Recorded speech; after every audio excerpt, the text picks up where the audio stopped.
हजारों करोड़ों दलितों, मजलूमों, मुसलमानों की बहना, बहुजन समाज पार्टी की राष्ट्रीय अध्यक्ष, मेरी आदर्श नेता बहन कुमारी मायावती जी के नेतृत्व को सच्चे दिल से सलाम करते हुए, जय भीम करते हुए आज 15 मार्च 2023 जिनका जन्म 15 मार्च सन 1934 में पंजाब प्रदेश के अंदर होता है, जो चर्मकार समाज में पैदा होते हैं। 15 मार्च सन 1934 से लेकर आज 15 मार्च 2023 आज उनकी 89वीं जयंती जन्मदिन के अवसर पर सर्वप्रथम सिल्लोड सोयगांव विधानसभा क्षेत्र के सभी जिम्मेदारों को मैं बहुजन समाज पार्टी का कार्यकर्ता होने के नाते से मेरे परिवार की ओर से सर्वप्रथम हार्दिक बधाई पेश करता हूं। साथियों, मेरे पहले के वक्ताओं ने मान्यवर जी कांशी राम जी की दास्तान, उनका इतिहास बताने का प्रयत्न किया है। कुछ बातें मैं भी आप लोगों के बीच में कांशी राम साहब के बारे में बताने की कोशिश करता हूं। साथियों, मान्यवर जी कांशी राम जी जो एक चर्मकार समाज में पैदा होते हैं और उनकी जिंदगी के कुछ पल उन्होंने महाराष्ट्र के पूना के अंदर नौकरी के दरमियान बिताए हैं। फिर साहब कांशी राम जी को ऐसा क्यों लगा कि मुझे सियासत में आना चाहिए, राजकारण में आना चाहिए? तो उसकी वजह जो उनके साथ में नौकरी करने वाला उनका एक जिगरी दोस्त जिसका नाम दीना भाने था, वो जो दीना भाने था वो शेड्यूल कास्ट समाज में पैदा हुआ था, महार समाज में पैदा हुआ था। तो तारीख 14 अप्रैल थी, बाबा साहब डॉक्टर भीमराव अंबेडकर, इनका जन्मदिन, इनकी जयंती आने वाली थी और 12-13 अप्रैल को डॉक्टर दीना भाने वो जो है तो उस पुणे के अंदर उनका जो सीनियर ऑफिसर है, जो उच्च वर्णीय समाज में पैदा हुआ था, ब्राह्मण समाज में पैदा हुआ था, उसके पास दरखास्त करते हैं, अर्ज करते हैं कि माननीय साहब, भारतीय संविधान के रचयिता बाबा साहब डॉक्टर अंबेडकर की जयंती दिनांक 14 अप्रैल को है और मुझे घर परिवार के अंदर, बीवी बाल बच्चों के अंदर उस जयंती को मनाने के लिए जाना है, आप मेरी छुट्टी मंजूर कीजिए। लेकिन उस उच्च वर्णीय अधिकारी ने, मनोवादी अधिकारी ने उस दीना भाने की छुट्टी रद्द कर दी और रद्द करने के बाद में उसका बहुत दुख दीना भाने को हुआ और एक जैसा हम ये रूम में बैठे हैं वैसे रूम था, उस रूम में मान्यवर कांशी राम जी, दीना भाने और भी उनके स्टाफ के कर्मचारी ऑफिसर रहा करते थे। तो दीना भाने बहुत रोने लगे। तो कांशी राम जी की आंखें खुली और कांशी राम जी ने उसको पूछा कि दीना भाने साहब, क्या बात है, क्या माजरा है, आप रो क्यों रहे हो? तो दीना भाने ने साहब कांशी राम जी को बताया कि 14 अप्रैल को बाबा साहब अंबेडकर की जयंती है और साहब, मैंने अपने जो सीनियर ऑफिसर है उनके पास अर्ज किया, लेकिन उन्हें मेरा छुट्टी की दरखास्त कैंसिल कर दी, वो मुझे छुट्टी नहीं दे रहा है और बाबा साहब की जयंती को 2 या 3 दिन बाकी है। तो काशीराम जी ने कहा ये कौन है बाबा साहब जो आप इनके लिए इतना रो रहे हो, इतना तड़प रहे हो। तो कांशीराम जी को सर्वप्रथम दीना बहाने ने बाबा साहब अंबेडकर का त्याग, बाबा साहब अंबेडकर का संघर्ष, बाबा साहब अंबेडकर ने इस देश के अंदर 2 साल 11 महीने 17 दिन संघर्ष कर भारत छोड़कर इंग्लैंड में जाकर बैरिस्टर के डिग्री प्राप्त की और देश भर के 85 करोड़ बहुजन समाज के लोगों को वोट का अधिकार दिया, संविधान दिया, जिसके मुताबिक सबको समान जीने का अधिकार बाबा साहब ने दिया। और एक किताब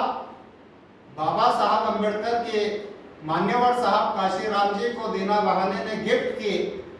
उस किताब को पढ़ने के बाद पूरी रात भर में मान्यवर काशीराम जी ने उस किताब को कई मर्तबा पढ़ा। और जब सुबह नींद में से साहब काशीराम जी उठते हैं तो वो प्रभावित हो जाते हैं कि बाबा साहब ये एक अलग ही बात है, बाबा साहब ये एक अलग ही विचारधारा है, बाबा साहब ये एक अलग ही मूवमेंट है और मुझे इस मूवमेंट को इस देश के कोने कोने में ले जाना चाहिए। ऐसा फैसला मान्यवर साहब काशीराम जी ने किया। और फिर दीना बहाने को साहब मिले कि हमको अब छुट्टी नहीं लेना है, बल्कि डायरेक्ट हमको इस नौकरी से त्याग करना है, रिजाइन देना है। तो साहब काशीराम जी की बात को दीना बहाना ने कबूल किया, मंजूर किया और उनके साथ में काशीराम जी ने भी और दीना बहाने ने भी इस्तीफा दिया। और इस्तीफा देने के बाद में सर्वप्रथम इस देश के अंदर पूना से जो रैली, जब उनके साथ में सिर्फ 2 साइकिल थी, सिर्फ 2 साइकिल थी और उस साइकिल के ऊपर दीना बहाने ने और कांशीराम जी ने नीला झंडा बांध लिया और नारा लगाया, मैं अकेला ही चला था, जाने की मंजिल कहाँ है, लेकिन लोग जुड़ते गए और मैं कारवां बढ़ाते रहूंगा। इस नारे के तहत मान्यवर काशीराम जी ने और दीना बहाने ने पूरे देश के कोने कोने के अंदर 42,000 किलोमीटर साइकिल का प्रवास कर इस देश के अंदर सर्वप्रथम 6 दिसंबर सन 1978 के अंदर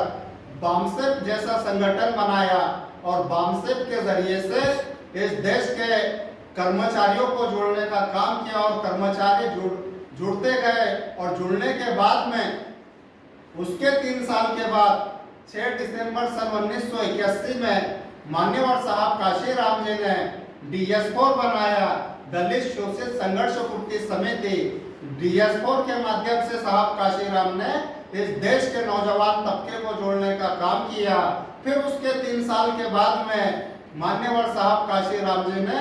14 अप्रैल सन 1984 के अंदर इस देश के अंदर बहुजन समाज पार्टी का निर्माण किया और बहुजन समाज पार्टी के माध्यम से इस देश के मांग महार चमा कोड़ी माड़ी साड़ी तेली तमोली वडर की साड़ी कैकाड़ी बंजारा सिकलकर मुसलमान हिंदू और जो भी मानवतावादी विचारधारा के लोग थे, मानवतावादी जाति के लोग थे, उनको बहुजन समाज पार्टी के साथ जोड़ा और 3 फोटो मान्यवर साहब काशीराम ने अपने साथ रखा। एक फोटो महात्मा फुले का और लोगों को समझाते समय साहब कहते थे ये जो फेटे वाला बाबा है और जो पतली मूछे वाले बाबा है, ये इनका जन्म महाराष्ट्र में पुणे में होता है, इनका जात माली समाज है, इनका नाम महात्मा फुले है। और जो दूसरा फेटे वाला बाबा है, जो कड़क मुच्छी वाला बाबा है, ये सांगली सातारा कोल्हापुर का राजा है, बहुजनों का राजा है और ये कुंभी मराठा समाज में पैदा हुआ। और जो तीसरा बाबा है, जो टाई और कोट वाला बाबा है, इसका नाम बाबा साहब डॉक्टर अंबेडकर है। ये शेड्यूल कास्ट समाज में, महार समाज में पैदा हुआ है और ये बाबा ने इस देश के दबे कुचले समाज को, दलित समाज को, शोषित समाज को, मुस्लिम समाज को, देश के 85 करोड़ बहुजन समाज के लोगों को 2 साल संघर्ष कर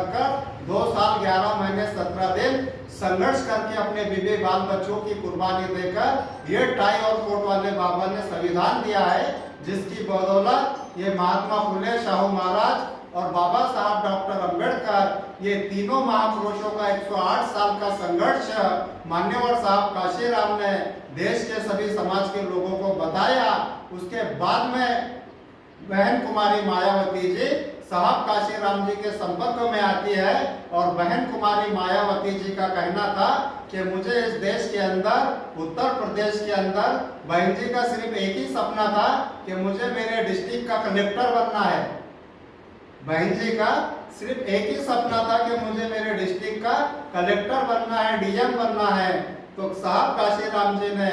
बहन जी से कहा कि मैं ऐसा सोच रहा हूँ कि पूरे उत्तर प्रदेश के कलेक्टर आपको सल्यूट मारे, सलाम करे, आप इतना क्यों नहीं सोच सकती हो। तो बहन जी ने फिर काशीराम जी के केडर में जा जाकर उनकी सभाओं में जा जाकर बहन जी प्रभावित होती है। प्रभावित होने के बाद में बहन जी फैसला करती है कि साहब काशीराम जी के साथ मैं जो है तो मेरी पूरी जिंदगी लगा दूंगी। तो बहन जी ने भी फैसला लिया कि मैं मेरा ना कोई परिवार बसाऊंगी, मैं ना शादी करूंगी, ना मेरा कोई पति होगा, ना मेरे कोई बच्चे होंगे। तो बहन जी ने भी निर्णय लिया कि मैं मेरी जिंदगी का एक एक पल फुले शाहू अंबेडकर, संत रविदास, टीपू सुल्तान और अन्य बहुजन महापुरुषों के मूवमेंट के लिए समर्पित करती हूँ। और समर्पित करने के बाद में 3 जून सन 1995 में जब बहन जी को साहब काशीराम जी सिर्फ 67 आमदार के ऊपर पहली बार यूपी का मुख्यमंत्री बनाते हैं और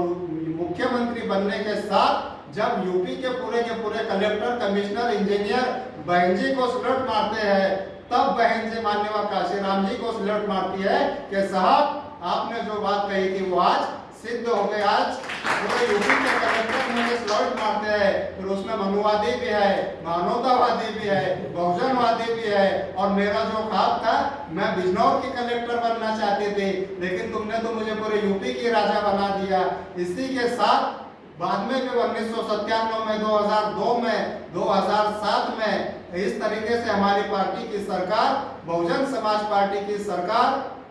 यूपी में बनती है और उसका पूरा मैसेज देश भर में जाता है। पंजाब, हरियाणा, महाराष्ट्र, गुजरात, कश्मीर और अलग अलग प्रदेशों में यूपी के साथ साथ बीएसपी के विधायक चुन के आते हैं, सांसद चुन के आते हैं, जेडपी पंचायत, नगर पालिका, महानगर पालिकाओं में हमारे सीट चुन के आते हैं। और बहुजन समाज पार्टी एक ऐसी पार्टी है भारत में जो भारत के अंदर सिर्फ और सिर्फ 13 साल में राष्ट्रीय पार्टी बनती है। और आज भी बहुजन समाज पार्टी राष्ट्रीय पार्टी के दर्जे में काबिल है, मान्यता प्राप्त पार्टी है। और इसी के साथ हमारे महाराष्ट्र प्रदेश के अंदर भी प्रदेश के अध्यक्ष एडवोकेट संदीप ताजने साहब के नेतृत्व में आज मान्यवर साहब काशीराम जी की जयंती बड़े धूमधाम से पूरे जिला भरों में मनाई जा रही है। इसी के तहत आज हमारे सिल्लोड सोयगांव विधानसभा क्षेत्र में उपस्थित हमारे प्रदेश के सचिव जगदीश दादा बेदवे, संगपाल दादा, संदीप भाव जोगदंडे, दीपक भाव और अन्य हमारे सभी वर्करों के नेतृत्व में हम यहाँ सिल्लोड सोयगांव विधानसभा में भी मान्यवर साहब को याद किया। इन्हीं लफ्जों के साथ मेरी बात को मैं विराम दूंगा और एक बार साहब काशीराम को तहे दिल से सलाम करता हूँ, जय भीम करता हूँ और आप सभी लोगों को बधाई देता हूँ। धन्यवाद। जय भीम, जय भारत, खुदा।